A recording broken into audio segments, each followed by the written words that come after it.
Hello students, welcome back to my YouTube channel.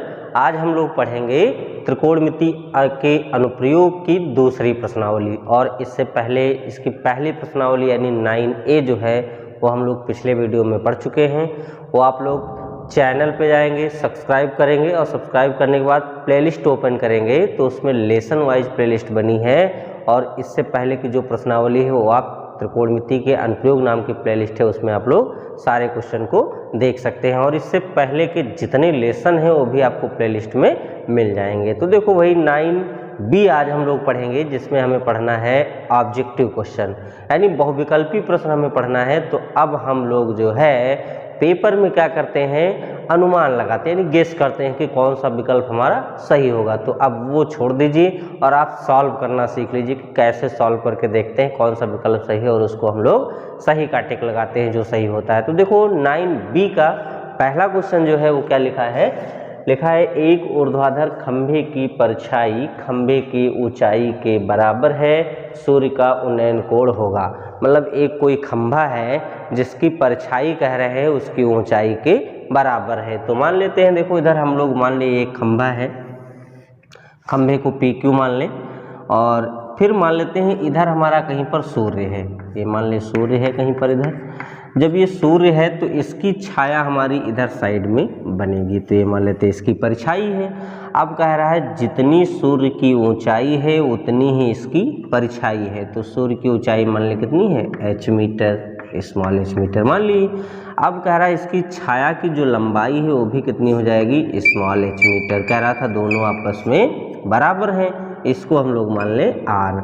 तो कह रहा था उस समय सूर्य का उन्नयन कोण ज्ञात कीजिए। तो ये कोण हमें बताना है, ये कोण हम लोग क्या मान लें, थीटा है। अब इस थीटा का मान हमें निकाल के बताना है। तो देखो भाई क्या करते हैं, इस त्रिभुज में, त्रिभुज PQR में, इसमें लंब है और ये हमारा आधार है। यानी लंब और आधार किस में होता है, tan थीटा में।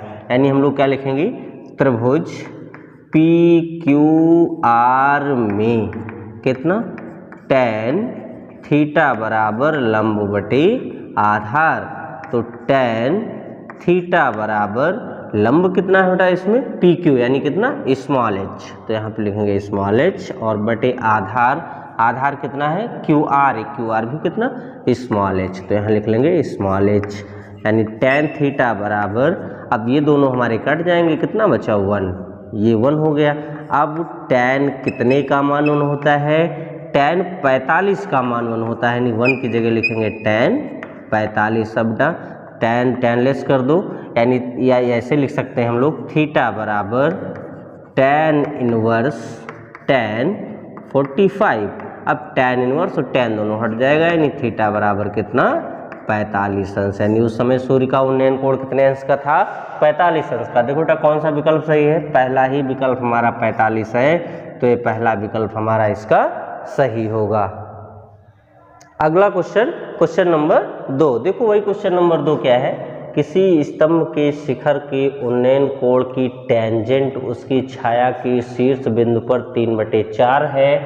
तो स्तंभ की ऊंचाई और छाया की लंबाई में अनुपात है। यानी एक स्तंभ है हमारा कोई, तो हम लोग स्तंभ बना लेते हैं और ये हम मान लेते हैं छाया की उसकी लंबाई है। अब कह रहा है छाया की लंबाई की शीर्ष बिंदु पर, यानी यहाँ पर टेंजेंट का मतलब होता है tan थीटा की वैल्यू। यानी उन्नयन कोण जो हमारा दिया है वो कितने अंश का दिया है, ये मान लेते हैं थीटा है। तो हमारा पूरा वैल्यू दी है कितनी, tan थीटा बराबर 3/4। यानी टेंजेंट का मतलब होता है tan थीटा की वैल्यू। तो अब कह रहे हैं क्या स्तंभ की ऊंचाई और छाया की लंबाई में अनुपात है। तो ऊंचाई हम लोग मान लें h और छाया की लंबाई मान लें l। अब इसको मान लें P, इसको मान लें Q और इसको मान लें R। अब H और L में अनुपात हमें बताना है। तो देखो भाई क्या करेंगे, ये हमारा क्या है, लंब और ये क्या है, आधार। यानी इसमें भी tan थीटा का यूज किया जाए। यानी लिखेंगे त्रिभुज, देखो इसका नाम लिख लें हम PQ और इसको मान लें R मान लिए हैं। तो अब लिखेंगे त्रिभुज PQR में कितना, tan थीटा बराबर लंब बटे आधार। तो बेटा tan थीटा की वैल्यू कितनी, 3/4। यानी यहाँ लिखेंगे 3/4 बराबर लंब, लंब कितना h, और अपॉन ए यानी आधार, आधार कितना है स्मॉल एल, यहाँ स्मॉल एल लिख ले। अब इन दोनों में अनुपात हमें बताना था, तो बेटा बटे में लिखें, इनको अनुपात में लिख सकते हैं, यानी लिखेंगे H अनुपात L बराबर 3:4। ये भी बटे में लिखा था, अनुपात में लिख लेंगे, यानी ऊंचाई और लंबाई में छाया की कितना अनुपात है 3:4। तो बेटा कौन सा विकल्प सही है, इसमें भी पहला ही विकल्प हमारा जो है वो सही होगा। अगला क्वेश्चन 3 नंबर, देखो भाई 3 नंबर क्वेश्चन क्या लिखा है, 50 मीटर ऊंची मीनार के शिखर से पृथ्वी पर एक बिंदु पर अवनमन कोण 30 अंश है, बिंदु की मीनार के पाद से दूरी होगी।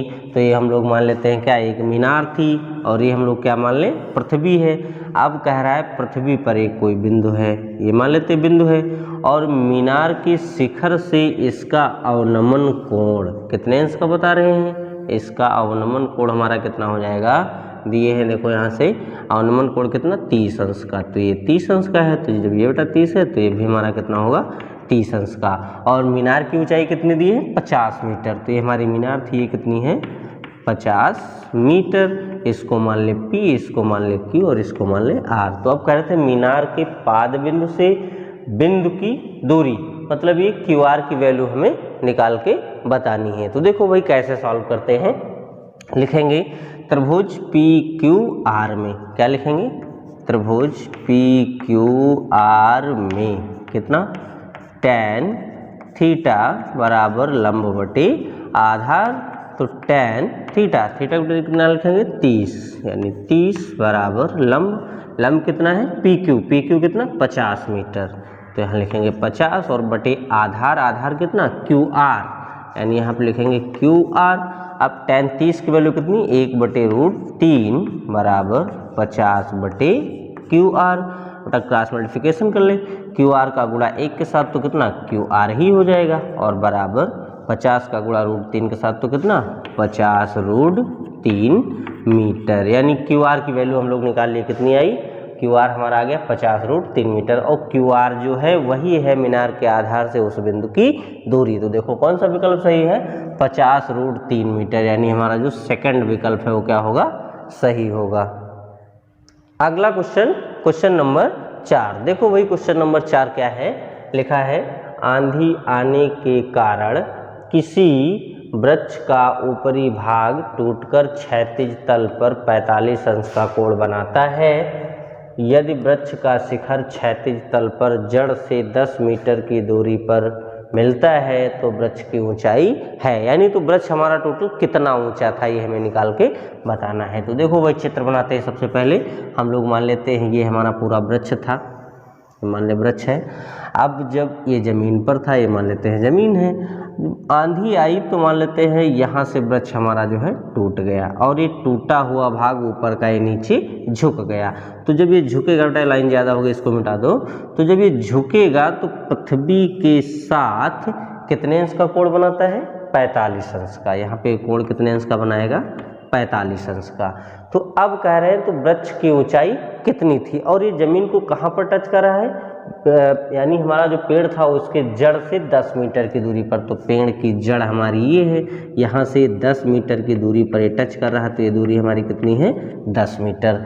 तो अब हमें बताना था टोटल पेड़ कितना ऊंचा था। तो देखो टोटल पेड़ ऊंचाई निकालेंगे, पहले ये दूरी निकाल लें और इसके बाद ये वाली दूरी निकाल लें, क्योंकि यही भाग तो इधर हमारा जुड़ा है। तो जब ये दूरी निकाल लेंगे और ये निकाल लेंगे, दोनों को जोड़ लें तो टोटल पेड़ की ऊंचाई हमें पता चल जाएगी कि कितना ऊंचा पेड़ हमारा था। तो देखो भाई क्या करेंगे, इसको हम लोग मान ले P और इसको मान ले Q और इसको मान ले R। अब देखो क्या करेंगे, सबसे पहले त्रिभुज PQR में ये हमारा लंब है और ये क्या है आधार, लंब और आधार में संबंध निकाले, यानी tan थीटा का प्रयोग किया जाए।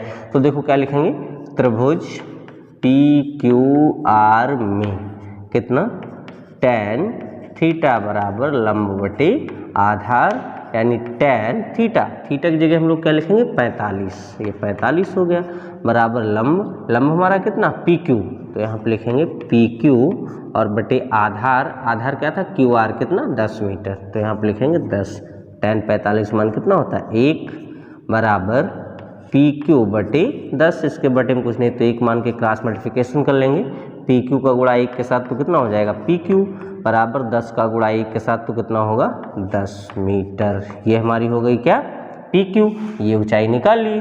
अब हमें ज़रूरत है इसकी, यानी इस त्रिभुज में कर्ण हमें निकालनी है। तो आधार मालूम है और कर्ण निकालना, तो आधार और कर्ण बेटा किसमें होता है कॉस थीटा में, क्योंकि कॉस थीटा होता है आधार बटे कर्ण। तो लिखेंगे पुनः त्रिभुज पी क्यू आर में कितना कॉस थीटा बराबर आधार बटे कर्ण। तो कॉस थीटा की जगह क्या लिखेंगे 45 बराबर आधार हमारा कितना 10, यानी 10 बटे कर्ण कितनी है पी आर, तो यहाँ पे लिखेंगे पी आर। अब बेटा कॉस 45 मान 1 बटे √2 बराबर 10 बटे पी आर। अब क्रॉस मल्टीप्लिकेशन कर लो, पी आर का गुणा 1 के साथ तो कितना हो जाएगा पी आर बराबर 10 का गुणा √2 के साथ तो कितना 10 √2। ये हमारा हो गया पी आर इतना मीटर। अब बेटा देखो पी आर भी निकाल लिए पी क्यू भी निकाल लिए, अब इन दोनों को जोड़ लें तो हमारी पूरे पेड़ की ऊंचाई मालूम हो जाएगी। तो यहाँ लिखेंगे पेड़ की ऊंचाई बराबर कितना ये निकालेंगे पी क्यू प्लस कितना पी आर। तो बेटा पी क्यू हम लोग निकाल चुके, कितना आया 10 मीटर, तो यहाँ लिखेंगे 10 और प्लस पी आर भी निकाल चुके, कितना 10 √2 मीटर। अब दोनों में 10 कॉमन है तो 10 कॉमन ले लो, तो कितना बचेगा यहाँ बचेगा 1 और प्लस यहाँ √2, या इसको हम लोग लिख सकते हैं 10 √2 प्लस 1 मीटर। ये हमारी थी कुल पेड़ की ऊंचाई। तो देखो बेटा कौन सा विकल्प सही, पहले में 10 मीटर, दूसरे में 10 √2 मीटर, तीसरे में 10 √2 प्लस 1 मीटर, यानी यही विकल्प हमारा जो है वो सही होगा।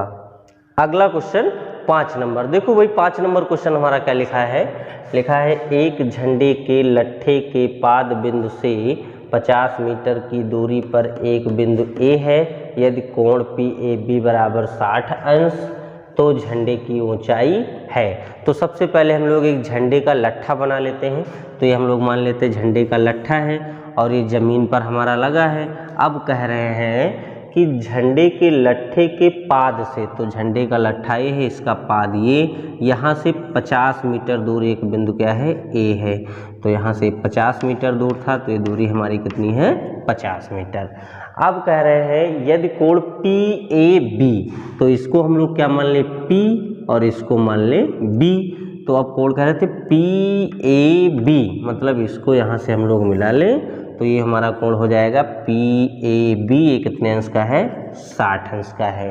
तो अब कह रहे हैं तो झंडे की ऊंचाई है, यानी झंडे की ऊंचाई PB हमें निकालनी है। तो हम लोग इसको मान ले कितना H मीटर है। अब H का मान हमें निकाल के बताना है। तो देखो भाई क्या करेंगे, लिखेंगे त्रिभुज PBA में, क्या लिखेंगे त्रिभुज PBA में कितना tan थीटा बराबर लंब बटे आधार, यानी tan थीटा की जगह हम लोग क्या लिखेंगे 60 बराबर लंब कितना है PB यानी कितना H और बटे आधार कितना AB यानी 50 मीटर। तो यहाँ 50 लिख लें।